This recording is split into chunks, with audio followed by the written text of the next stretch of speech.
The morning sun streamed through the tall glass windows of the Bennett mansion, a house so large and silent that it felt like even the echoes feared to linger. In that grand kitchen, where marble counters gleamed and chandeliers sparkled over untouched dishes, a small shadow trembled near the pantry. A little girl, barely 8 years old, stood on her toes, her thin fingers clutching a loaf of bread. Her face was pale, her cheeks hollow from hunger, and her oversized coat looked like it had once belonged to someone twice her size.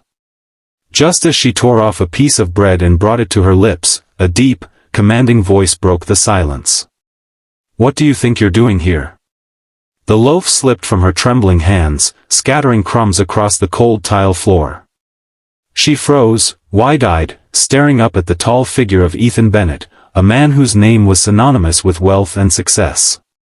A self-made millionaire, owner of Bennett Enterprises, he was known for his sharp mind, stern face, and colder heart. But in that moment, staring at the frightened little girl before him, something inside him faltered.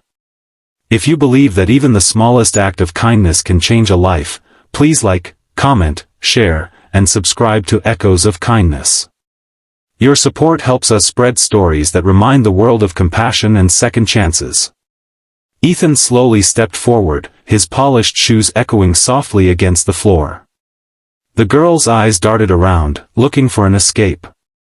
Her thin frame was trembling, and tears welled in her brown eyes as she whispered, I am sorry, sir. I didn't mean to. I was just hungry." Her voice cracked on the last word. Ethan's first instinct was anger. His home was guarded, private, how did a child even get in? But the fear in her voice melted his anger faster than reason could catch it. He noticed the bruises on her arms, the dirt on her knees, and the way her shoes had holes near the toes. He knelt down, trying to sound calm. "Where are your parents?" The girl swallowed hard and shook her head. "I don't have any."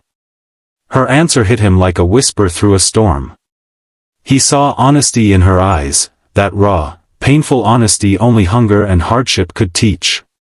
He took a slow breath, standing tall again, and pressed the intercom button on the wall. "Maria, bring me a glass of milk and some breakfast, now."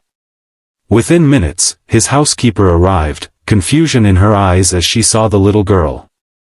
But Ethan just motioned for her to leave the tray and go. The girl's stomach growled softly when the scent of scrambled eggs reached her. Ethan placed the plate before her, and after a moment's hesitation, she began to eat, not greedily, but with quiet gratitude, as if afraid it might be taken away.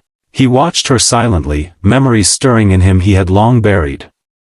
He remembered the winters when he too had gone hungry, the days when his father had disappeared, and his mother worked 3 jobs just to keep the lights on. He remembered the nights he swore he'd never be poor again, no matter what it took. But in becoming rich, he had forgotten what it meant to need. When she finished, he asked softly, "What's your name?" "Lila," she whispered. "Lila Moore. Where do you live, Lila?" She looked down, twisting her fingers together. "Nowhere really. I used to live in a small apartment with my mom. But she got sick, and then she went away. They took me to a foster home, but," she trailed off, biting her lip. "I ran away. They weren't nice. I just wanted to find something to eat." Her voice cracked again, and Ethan's chest tightened. There was something so heartbreakingly pure about her, lost, scared, yet still polite enough to apologize for being hungry. He walked over to the window, staring out at the sprawling gardens beyond the glass. His company was worth millions, yet one small, starving child had just reminded him of everything he'd lost: compassion, warmth, humanity. That afternoon, Ethan called a few people he trusted, a doctor, a lawyer, and a social worker he had once funded. He told them he had a special case, a child who needed care and protection. But when the social worker arrived, Lila clung to his arm, pleading softly, "Please don't send me away again. I'll be good. I'll help clean, or cook, or anything. Just please, don't make me go."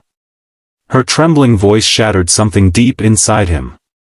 He didn't know why, but he found himself saying words that even surprised him. "You're staying here with me." The social worker frowned, warning him about regulations and processes, but Ethan's influence and resources smoothed everything over. Within days, temporary guardianship was arranged. Lila had a small room of her own, simple but warm, filled with sunlight and soft blankets. For the first time in years, laughter echoed faintly through the Bennett mansion. At first, Lila was shy, silent like a shadow, tiptoeing through the halls. She'd peek into Ethan's study but never interrupt, her eyes always curious. But slowly, she began to open up, leaving small drawings on his desk, little stick figures holding hands under a bright yellow sun. Ethan would find them and smile quietly, slipping them into his drawer like priceless treasures. As the weeks passed, something inside him began to change. He started leaving work early. He took her to the park, bought her books, and even learned how to bake cookies, a disaster that left the kitchen covered in flour but filled with laughter. The mansion no longer felt cold. It felt alive. One Sunday morning, Ethan took Lila to visit her mother's grave. It was a modest headstone in a small cemetery on the outskirts of town. Lila placed a small bunch of daisies beside it and whispered,